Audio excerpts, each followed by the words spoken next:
Life is an amazing podcast, and it is presented and hosted by myself, Caro, and my sweet dog Sparky.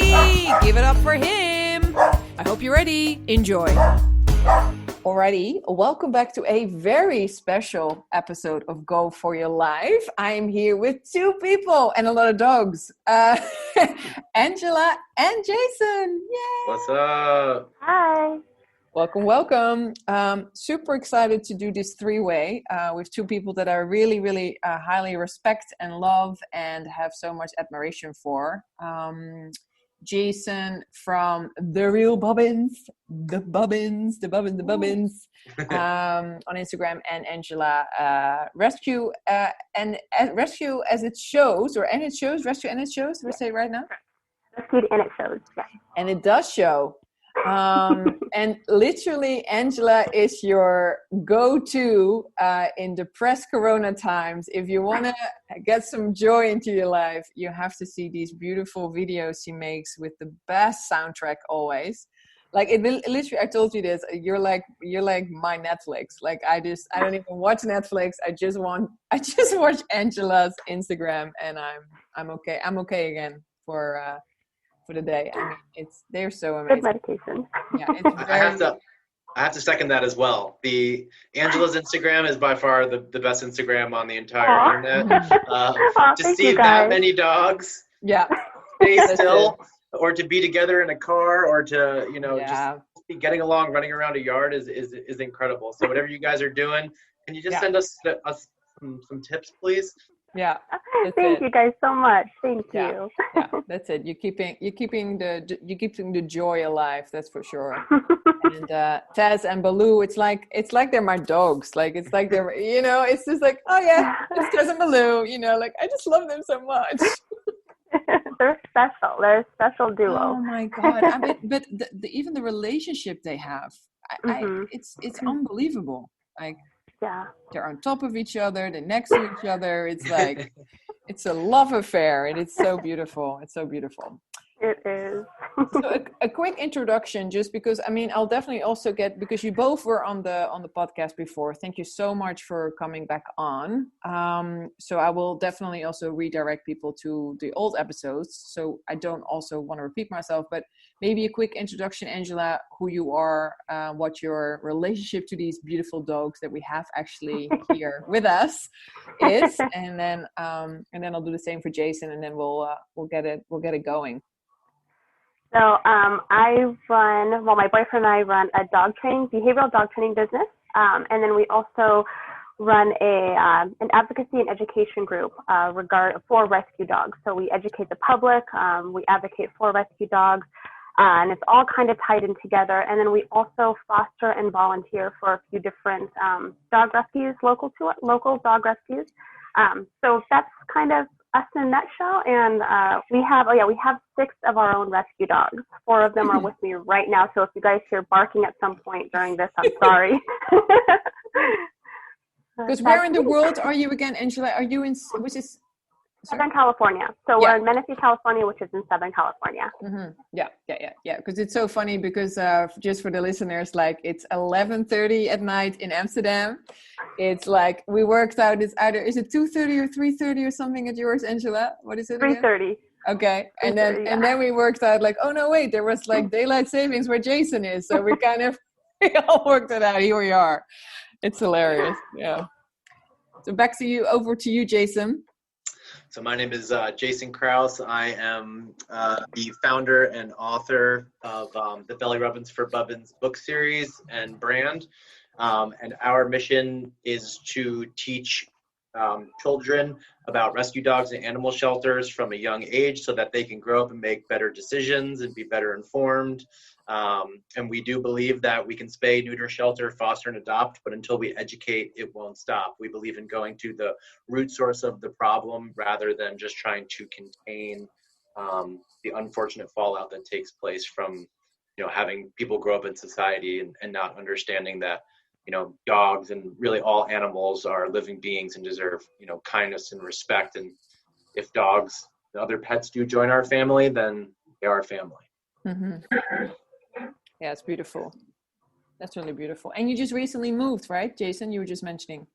Recently moved, and we're excited to now be in South Carolina, just over the border from Charlotte. There's certainly a lot of issues going on in the southern states that once schools open back up to the public and visitors can come in and present, we're really excited to get back into schools, especially around this area. Mm-hmm. Yeah, because you were doing a lot of the school education. Hey, you were going to a lot of. Yeah, we've been to 25 plus schools. We've educated over 6,000 kids in person. We've got great feedback, and we were really getting going, and we were really snowballing, unfortunately, until COVID hit. But we've also been really fortunate to have pivoted to doing some virtual workshops. So any teachers out there or any parents who want to bring this up to any principals, please do have them reach out to me. Absolutely. Yeah. That's awesome. Yeah, it's amazing work that you both do. And I think that for me also, like, as I said, I don't really want to repeat the old episodes, the episodes that we've done before, but it's, thank you so much, you both, for the introduction. But something that I really wanted to talk to you both about is, like, can you also see a difference now I have the feeling from my perspective that a lot of people are adopting dogs now because we're in Corona time. And like, even in Holland, we have a curfew. And the curfew is not if you have a dog, because if you have a dog, you have to walk the dog, So there was even people like, oh, can I borrow your dog so I can go outside? Like, it's this crazy thing. So I just have the feeling that, maybe it's also kind of a bad thing also what's happening a little bit now, where people are just, adopting now because it's Corona time and people are, lonely or whatever. Like, do you have any feelings, experiences on this as well, or?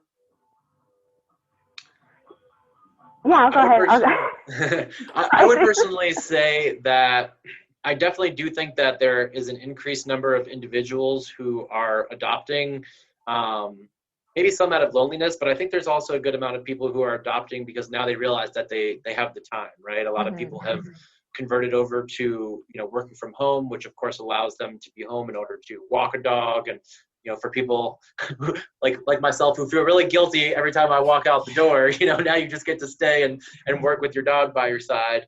So I think in a sense, it's been a really beautiful thing and a beautiful opportunity for a lot of these, animals to find homes and for people to get additional time with them. I think we're all a little concerned though that when people start to go back to work and a lot of people are called back into, the offices and quite frankly, back into the grind of normal life, that some of these commitments that they've made to these, animals may take a back seat. But, that's why education and advocacy and, what we're doing is so important, right? And especially with things like Angela is doing, because, with teaching people about, training tips and really how to keep these animals, honestly under control at times, and happy, right? That's really important, because if they're happy and everyone's getting along and, they're cared for, then they're going to remain in the home. Mm-hmm. Yeah, and we see we see both on the rescue side and in our training business. We see the pros and the cons. Like Jason said, everything he said is spot on. It is, a lot of dogs are finding homes because, like he mentioned, people finally have the time and they feel like they can take on that commitment. On the flip side, though, there are a lot of impulse adoptions. So, and it's the people who think, I mean, I guess you see that with everything at any time, but right now we're seeing more of it because people have the time. So they think, oh, I can get a dog now. And they don't really think about what that commitment entails.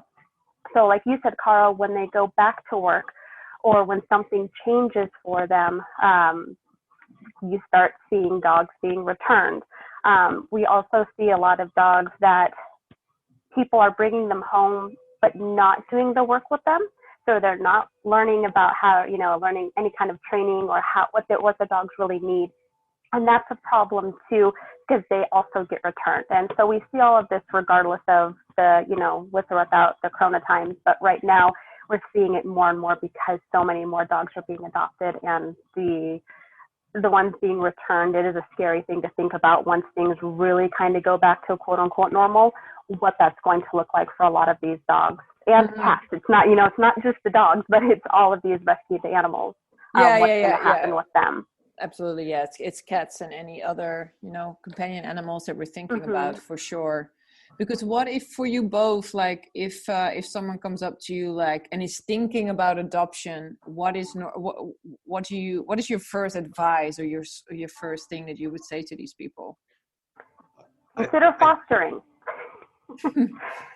Yeah, consider fostering if you're not already very well versed in having dogs, and that doesn't mean you have to have dogs, but if you haven't done your research, if you haven't been around dogs much, they're a lot of work. It's like living with a toddler the entire time.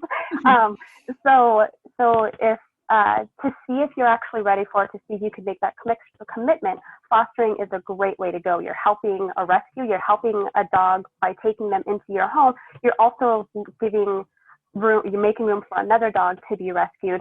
And if things don't work out, if you find out that, having a dog just isn't for me, you don't have to keep going. You didn't make a lifelong commitment to that dog. You made a fostering commitment. So the rescue will be there to help you. Your foster dog will eventually be adopted. So it's a really good way to kind of wade into having an actual companion animal of your own. Yeah. Would you agree, Jason? Yeah, absolutely. I mean, one of my wife's cousins actually, asked me about it, and I said, you should really consider fostering first to make sure it's a commitment that, you can take on, and quite frankly, to make sure the dog is a good fit for you, because sometimes people just go immediately for the dog that, is the cutest one, or the one that licked their hand through the, through the cage.